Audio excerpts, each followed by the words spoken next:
Hello everyone, my name is Harshni K and today I would like to be talking on the topic Can we diagnose lung diseases using the Fourier transform? In 2016, researchers from the Hiroshima University they came up with the electronic stethoscope and respiratory sounds visualizer. It is known as the respiratory sounds visualizer because the sounds that are recorded using the electronic stethoscope are later converted into a form of visual representation which is called spectrograms.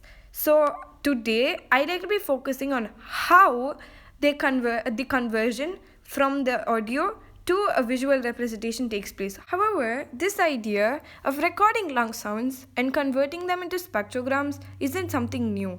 In fact, one of the oldest articles on PubMed, which is released all the way back in 2004 December, shows us how we can use the fast Fourier transform, which is a type of Fourier transform, to display the power spectrum or the spectrogram.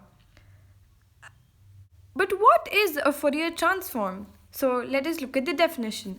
According to Wikipedia, in mathematics, a Fourier transform is a mathematical transform that decomposes a function, often a function of time or a signal, into its constituent frequencies.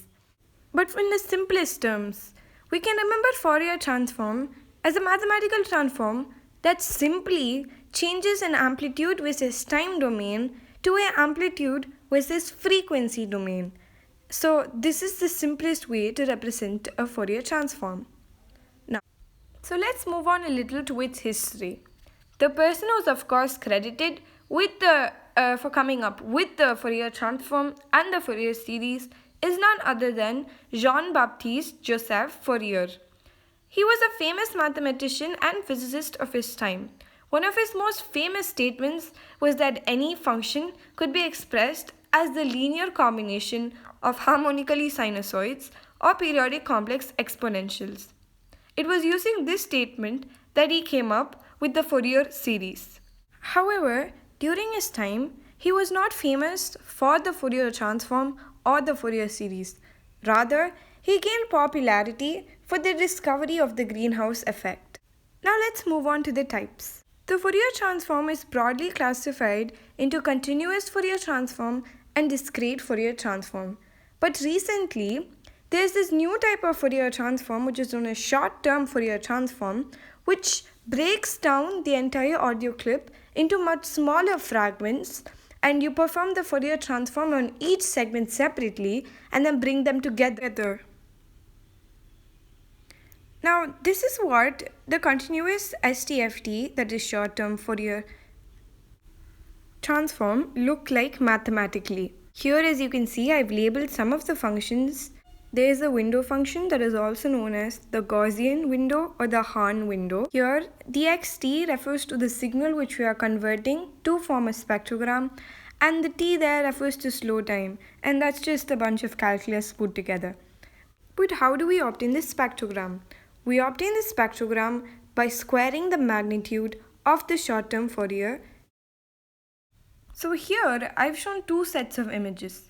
The first one shows the amplitude versus time, which basically just talks about the loudness of the sound. Just that.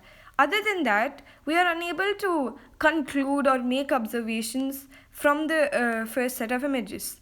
Whereas when we look at the second set of images, it shows us the frequency, the time, but also the amplitude and the power spectral density. So it becomes obvious to us that this conversion of sound to spectrograms is immensely helpful in extracting a lot of data. Spectrograms are commonly used in speech recognition software, seismology, as well as in music. But their introduction and the usage in medicine is actually pretty recent. That's probably why we don't yet have a full-fledged tool to diagnose lung diseases using this particular technique. Because of the pandemic, more focus has been shifted on these type of methods which are not only innovative but are also non-invasive ways of diagnosing a patient. And so this is how we can diagnose lung diseases using the Fourier transform. Thank you for listening.